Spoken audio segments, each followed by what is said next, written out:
Hrithik রোশনের fighter সিনেমাটা নিয়ে কিন্তু দর্শকদের মধ্যে এক্সাইটমেন্ট প্রচন্ড পরিমাণে কম। আমরা বলছিলাম যে ফাইটার কিন্তু এবছরের প্রথম ধামাকাদার সিনেমা হতে চলেছে, কারণ ব্লকবাস্টার হিট কিন্তু আসতে চলেছে। কিন্তু বাস্তবিক অর্থে তা কিন্তু নয়। ফাইটার কিন্তু মুখ থুবড়েও পড়তে পারে। একটা বড় বাজেটের সিনেমা, ঋত্বিক রোশন ব্যাক করছেন।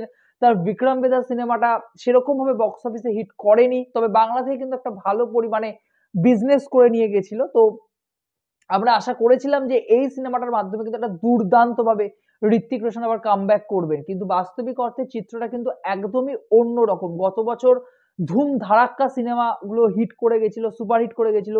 300-400 কোটি টাকার ওপরে তো প্রচুর সিনেমা উঠেছিল। তো সেক্ষেত্রে ফাইটারের ক্ষেত্রে কিন্তু আমরা ওরকম কোনো আশা এখনো অব্দি দেখছি না। তবে হ্যাঁ, অ্যাডভান্স বুকিং রিপোর্ট যা রয়েছে তার সেটাও কিন্তু খুব একটা কিছু কম নয়। আমরা যদি অ্যাডভান্স বুকিং নিয়ে কথা বলি, ফাইটারের অ্যাডভান্স বুকিং এখনো অবধি আজকে দাঁড়িয়ে, অবভিয়াসলি সিনেমাটা কালকে রিলিজ করছে এবং আমরা জানি না যে ইনস্ট্যান্ট টিকিট কিরকম বিক্রি হবে। অবভিয়াসলি বক্স অফিস থেকে একটা ভালো পরিমাণ সেই সময় দাঁড়িয়ে টিকিট একটা ভালো পরিমাণ বিক্রি হয় এইসব সিনেমার, ঠিক আছে।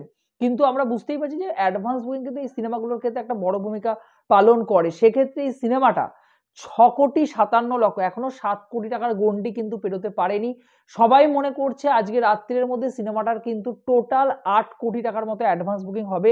2 লাখের ওপর টিকিট বিক্রি হয়েছে, তবে সেটাও কিন্তু খুবই কম। যদি আপনারা অন্য গত বছর যে সিনেমাগুলো হিট করেছিল আর কি, আপনি সিদ্ধার্থের পাঠান সিনেমাটার কথা বলুন, সেক্ষেত্রেও কিন্তু অনেক অনেক অনেক কম। দেখা যাক ঋত্বিক রোশন, দীপিকা পাডুকোন, অনিল কাপুর এই সিনেমাটা নিয়ে দর্শকদের মধ্যে এক্সাইটমেন্ট সেরকম ভাবে দেখা যাচ্ছে না, কিন্তু সিনেমাটা যদি ওয়ার্ড অফ মাউথ মানে সিনেমাটা দেখে আসার পর দর্শকরা যদি পজিটিভ রিভিউ দেন, তাহলে কিন্তু আমরা বুঝতেই পারছি 26শে জানুয়ারি, 27, 28, 29 পরপর 3-4 দিন রয়েছে, এই সিনেমাটা কিন্তু বেশ ভালো পরিমাণ একটা বিজনেস কিন্তু তুলে আনতে পারে। যদিও আমার মনে হয় যে আগামীকাল সিনেমাটা যে বিজনেস করবে তার থেকে দ্বিগুণ কিন্তু 26 তারিখে গিয়ে করবে আর কি।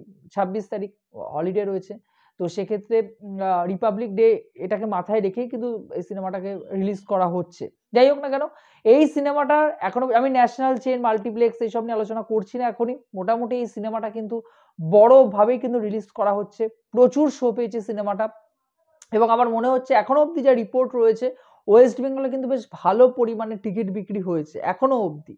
কিন্তু আমার মনে হয় আরো বেশি পরিমাণে, আমরা ওয়ার পরে যা দেখেছিলাম সেই তুলনায় কিছুই নয়, কিন্তু তাও ঋত্বিক রোশনের আলাদা একটা ফ্যান বেস আমি সবসময় বলি বাংলায় কিন্তু রয়েছে। এবারে বাস্তবিক অর্থে দেখার যে সিনেমাটা ফার্স্ট ডে কিরকম বক্স অফিসে চলে এবং ওয়ার্ড অফ মাউথ কেমন আসে। তবে একজন বিশেষজ্ঞ, সিনেমা অ্যানালাইস্ট, একজন বিশেষজ্ঞ, তিনি বলছেন যে অযোধ্যা নিয়ে আমরা রাম মন্দির নিয়ে এতটাই মেতেছিলাম, সেক্ষেত্রে এই সিনেমাটার প্রচার বা এই সিনেমাটার যে বাস কোনো অংশে কিন্তু কমে গেছিল, কিছু অংশে কিন্তু কমে গেছিল। তো সেক্ষেত্রে অযোধ্যা, রাম মন্দির সমস্ত কিছু শেষ হয়ে গেছে। এখন কিন্তু দর্শকদের মধ্যে আবার সিনেমা নিয়ে কিন্তু একটা ক্রেজ তৈরি হবে। তো সেক্ষেত্রে দেখা যাক, আজকের দিনটা এখনো রয়েছে, তবে যত সময় যাচ্ছে স্লো হচ্ছে। লাস্টের দিকে আমরা দেখেছি যে বক্স অফিস কালেকশনের ক্ষেত্রে প্রথম দিন যেটা হয় আর কি, অ্যাডভান্স বুকিং এর ক্ষেত্রে শেষ সময়গুলোতে কিন্তু অ্যাডভান্স বুকিংটা খুব তাড়াতাড়ি দ্রুত হারে কিন্তু সিট ফুল হতে থাকে। কিন্তু এই সিনেমার ক্ষেত্রে কিন্তু অ্যাডভান্স বুকিং সেভাবে হচ্ছে না, স্লো হচ্ছে। যত সময় এগোচ্ছে সেই অ্যাডভান্স বুকিংটা কিন্তু নিচের দিকে গ্রাফটা নামছে।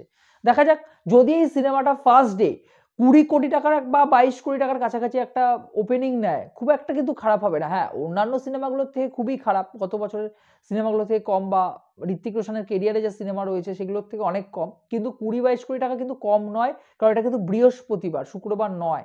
পরের দিন শুক্রবার, সেদিন যদি একটা বড় 25-30 কোটি টাকা একটা জাম্প নেয়, তাহলে কিন্তু বলতেই হয় সিনেমাটা লং রানে গিয়ে কিন্তু একটা ভালো বিজনেস করবে, কারণ নেক্সট উইক, তার আগে নেক্সট উইকও ভালো সময় পাবে।